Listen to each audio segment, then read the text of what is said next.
The Lawnmower Man by Stephen King. In previous years, Harold Parquet had always taken pride in his lawn. He had owned a large silver lawn boy and paid the boy down the block $5 per cutting to push it. In those days, Harold Parquet had followed the Boston Red Sox on the radio, with a beer in his hand and the knowledge that God was in his heaven and all was right with the world, including his lawn. But last year, in mid-October, fate had played Harold Parquet a nasty trick. While the boy was mowing the grass for the last time of the season, the Kastenmeyer's dog had chased the Smith's cat under the mower. Harold's daughter had thrown up half a quart of cherry Kool-Aid into the lap of her new jumper, and his wife had nightmares for a week afterward. Although she had arrived after the fact, she had arrived in time to see Harold and the green-faced boy cleaning the blades. Their daughter and Mrs. Smith stood over them, weeping, although Alicia had taken time enough to change her jumper for a pair of blue jeans and one of those disgusting, skimpy sweaters.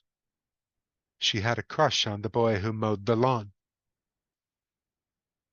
After a week of listening to his wife moan and gobble in the next bed, Harold decided to get rid of the mower. He didn't really need a mower anyway, he supposed. He had hired a boy this year.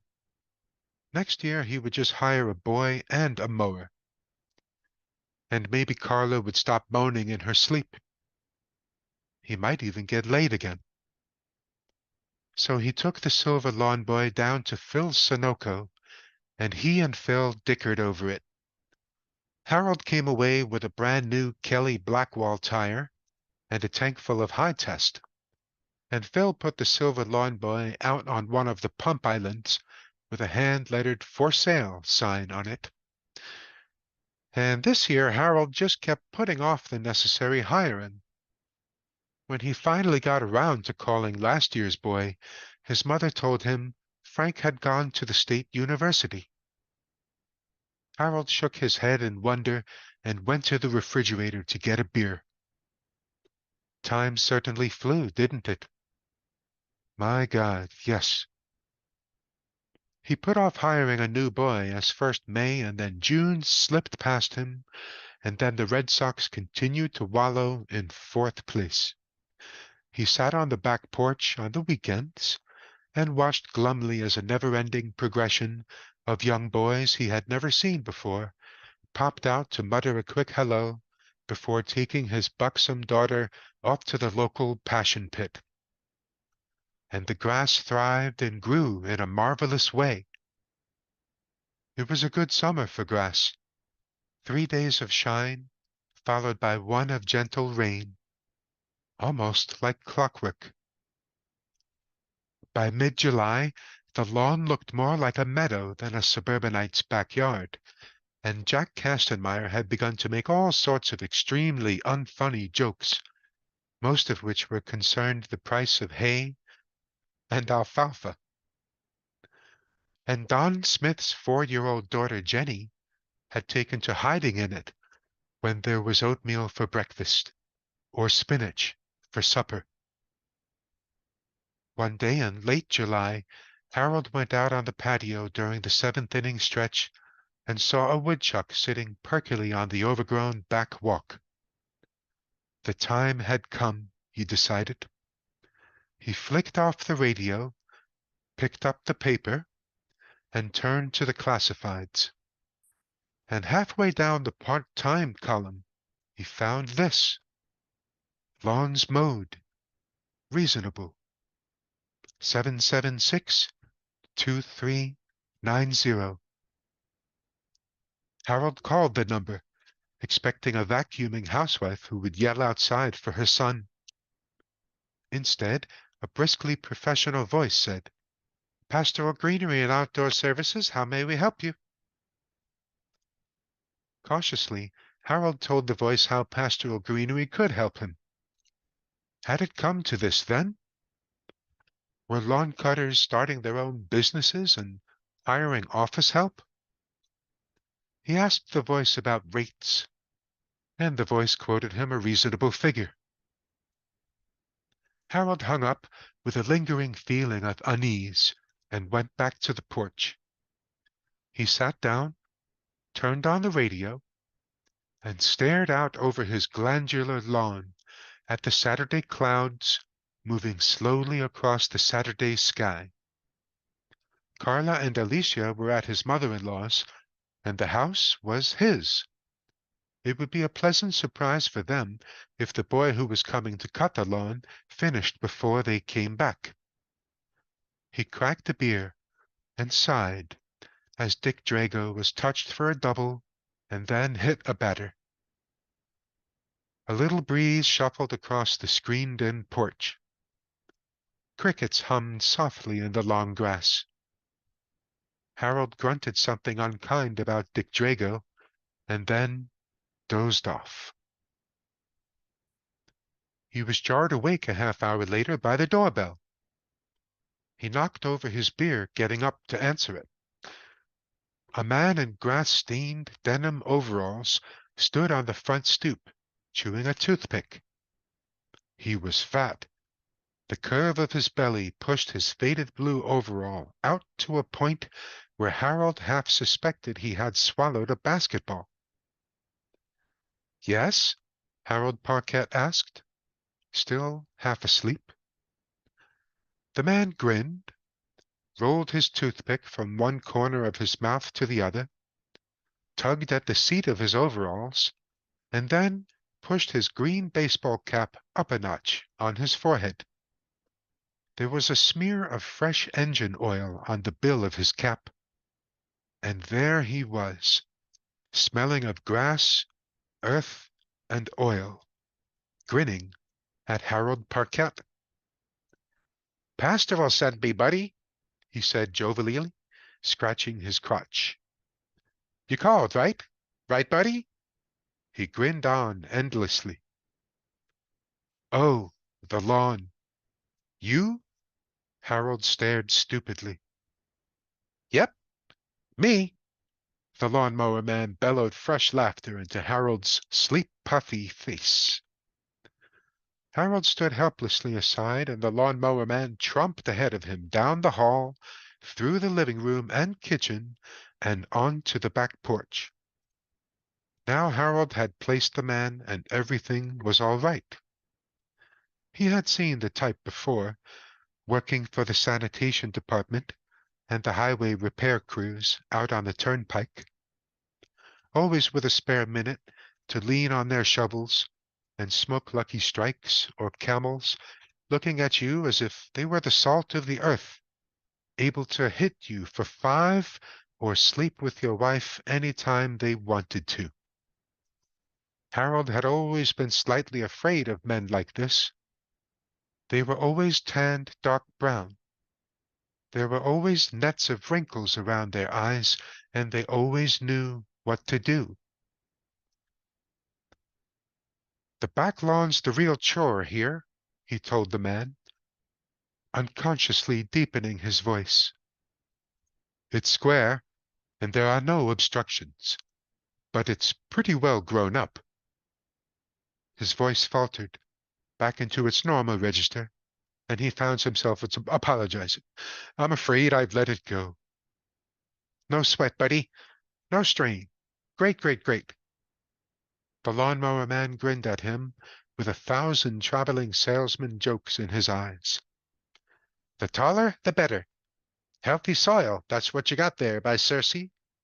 That's what I always say." By Circe? The lawnmower man cocked his head at the radio. Yastrzemski had just struck out. "Red Sox fan? I'm a Yankees man myself." He clumped back into the house and down the front hall. Harold watched him bitterly. He sat back down and looked accusingly for a moment at the puddle of beer under the table, with the overturned Coors can in the middle of it. He thought of getting the mop from the kitchen and decided it would keep. No sweat, no strain. He opened his paper to the financial section and cast a judicious eye at the closing stock quotations. As a good Republican, he considered the Wall Street executives behind the columned type to be at least minor demigods. By Circe? And he had wished many times that he could better understand the word as handed down from the mount, not on stone tablets, but in such enigmatic abbreviations as PCT and KDK and 3.28 up 2/3. He had once bought a judicious 3 shares in a company called Midwest Bison Burgers, Inc. that had gone broke in 1968. He had lost his entire $75 investment. Now he understood bison burgers were quite the coming thing, the wave of the future. He had discussed this often with Sonny, the bartender down at the Goldfish Bowl. Sonny told Harold his trouble was that he was 5 years ahead of his time, and he should... A sudden racketing roar startled him out of the new doze he had just been slipping into. Harold jumped to his feet, knocking his chair over and staring around wildly. "That's a lawnmower?" Harold Parquet asked the kitchen. "My God, that's a lawnmower?" He rushed through the house and started out the front door. There was nothing out there but a battered green van with the words Pastoral Greenery, Inc. painted on the side. The roaring sound was in back now. Harold rushed through his house again, burst onto the back porch, and stood frozen. It was obscene. It was a travesty. The aged red power motor the fat man had brought in his van was a mower running on its own. No one was pushing it. In fact, no one was within 5 feet of it. The mower was running at a fever pitch, tearing through the unfortunate grass of Harold Parquet's back lawn like an avenging red devil straight from hell. It screamed and bellowed and farted oily blue smoke in a crazed kind of mechanical madness that made Harold feel ill with terror. The overripe smell of cut grass hung in the air like sour wine. But the lawnmower man was the true obscenity. The lawnmower man had removed his clothes, every stitch.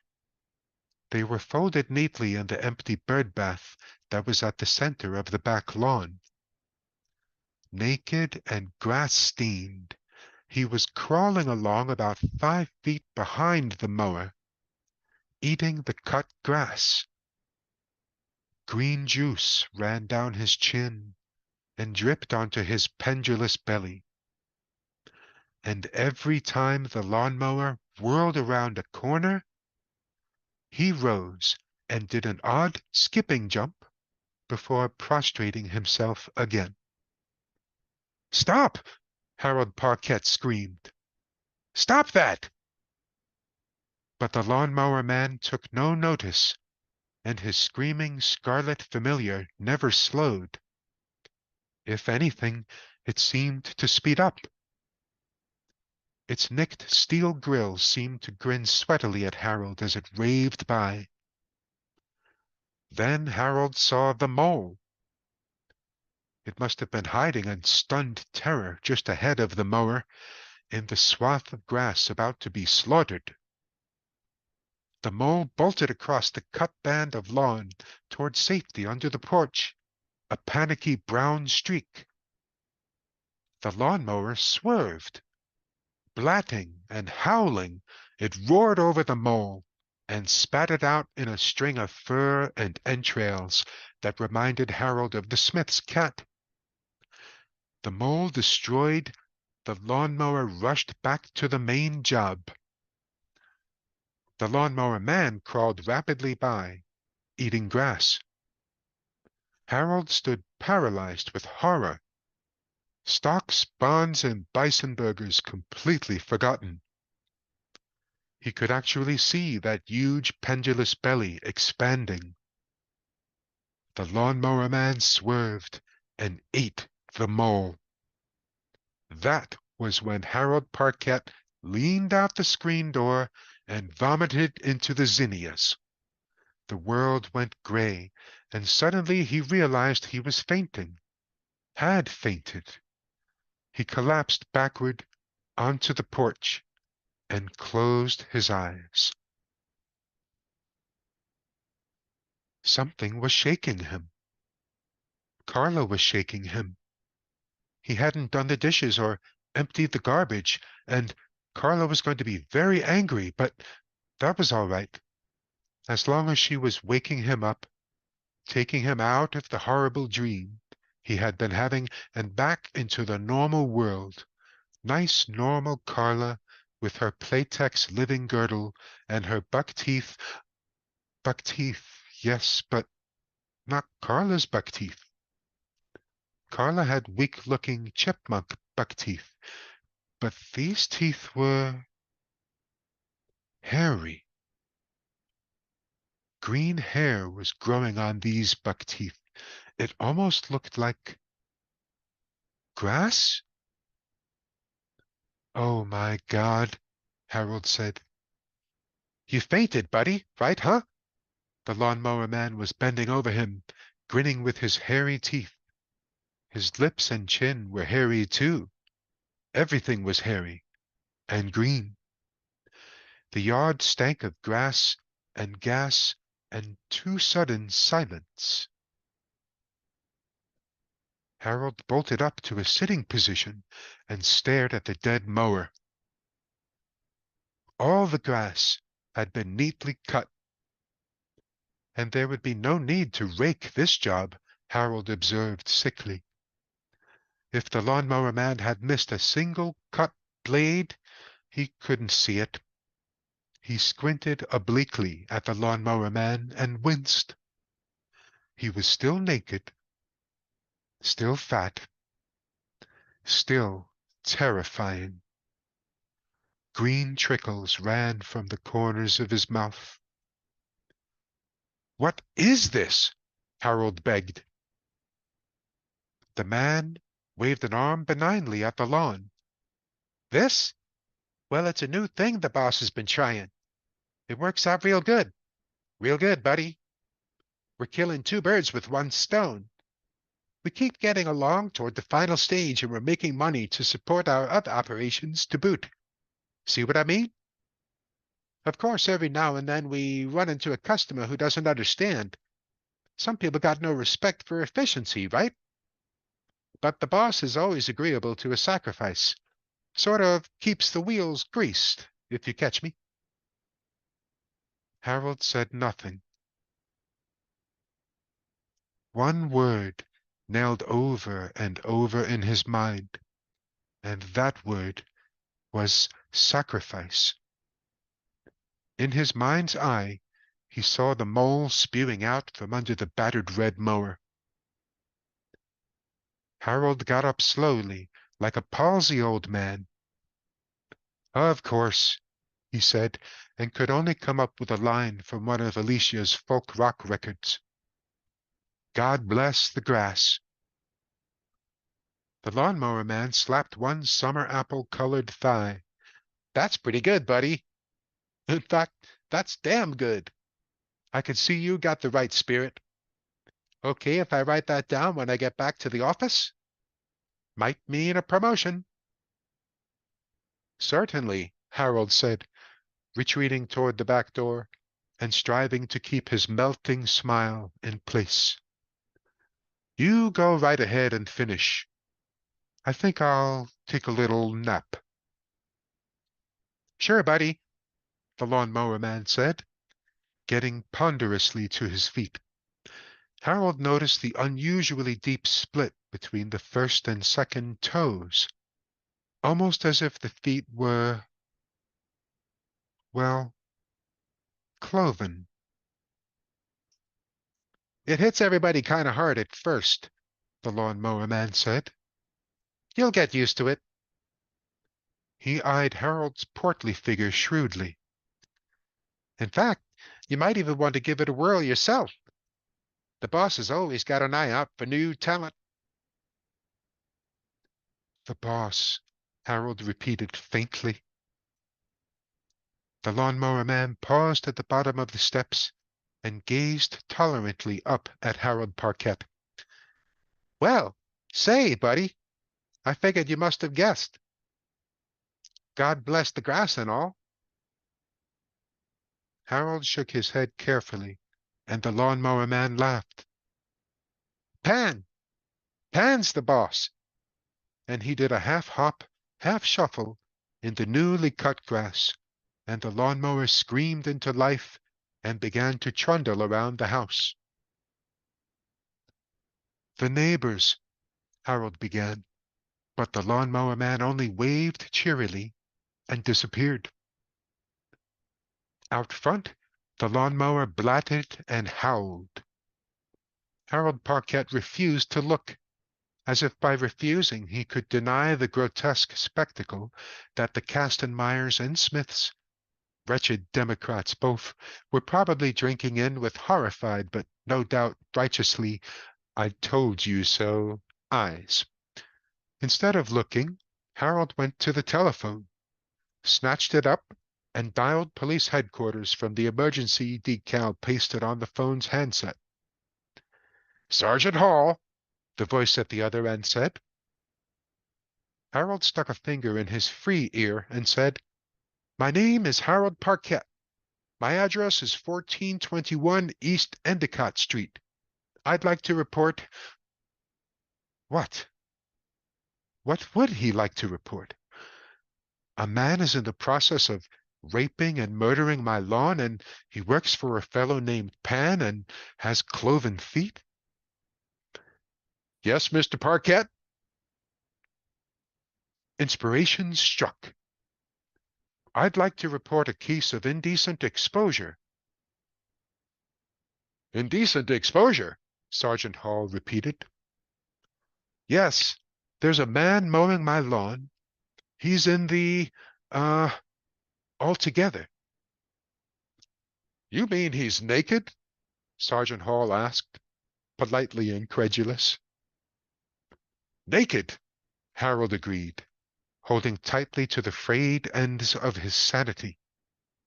"Nude, unclothed, bare-assed, on my front lawn. Now, will you get somebody the hell over here?"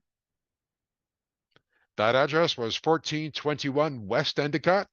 Sergeant Hall asked bemusedly. "East!" Harold yelled. "For God's sake!" "And you say he's definitely naked?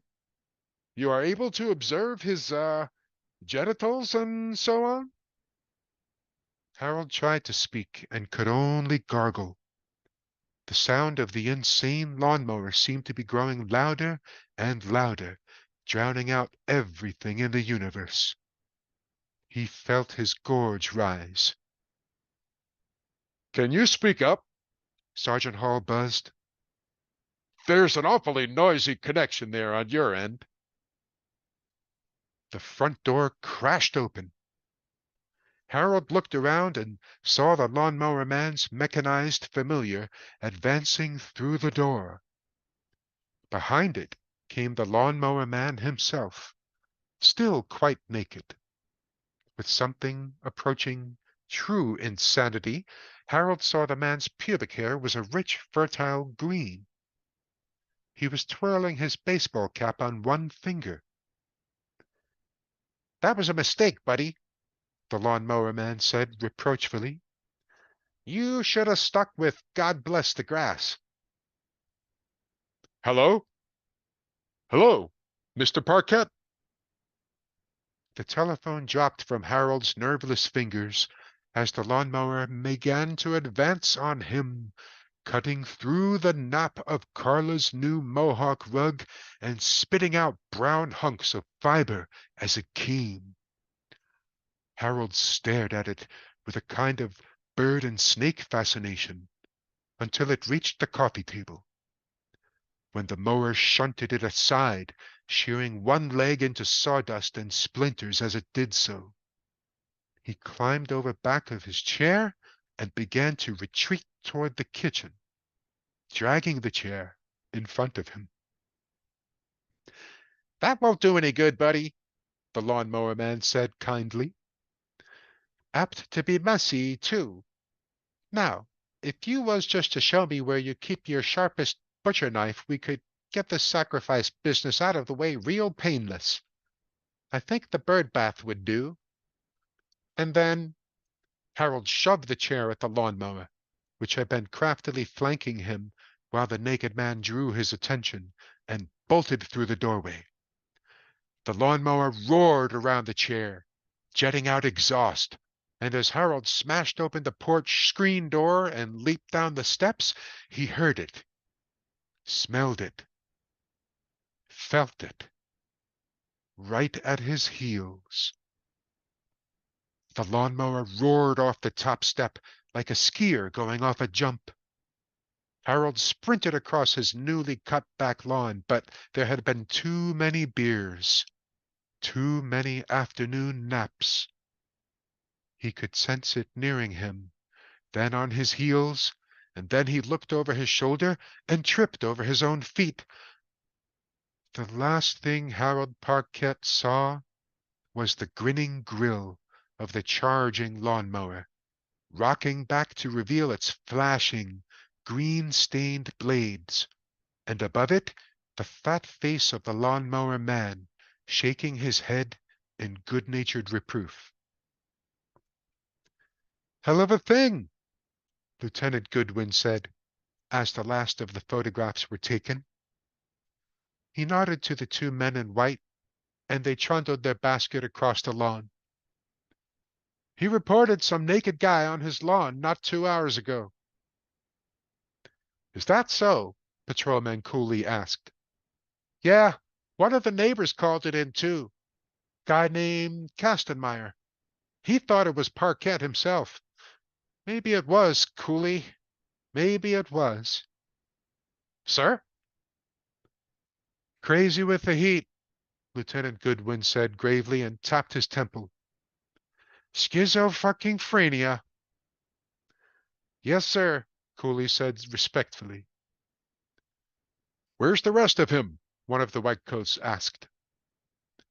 "The bird bath," Goodwin said. He looked profoundly up at the sky. "Did you say the bird bath?" the whitecoat asked. "Indeed I did," Lieutenant Goodwin agreed. Patrolman Cooley looked at the bird bath and suddenly lost most of his tan. "Sex maniac," Lieutenant Goodwin said.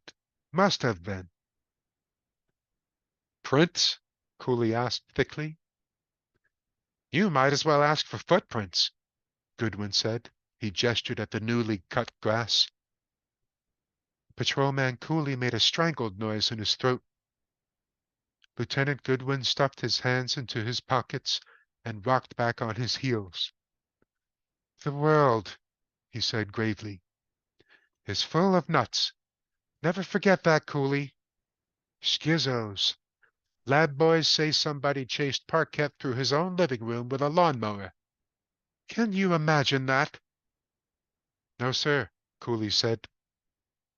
Goodwin looked out over Harold Parquet's neatly manicured lawn. "Well, like the man said when you saw the black-haired Swede, it surely is a Norse of a different color." Goodwin strolled around the house, and Cooley followed behind him. Behind the both of them, the scent of newly mown grass hung pleasantly in the air.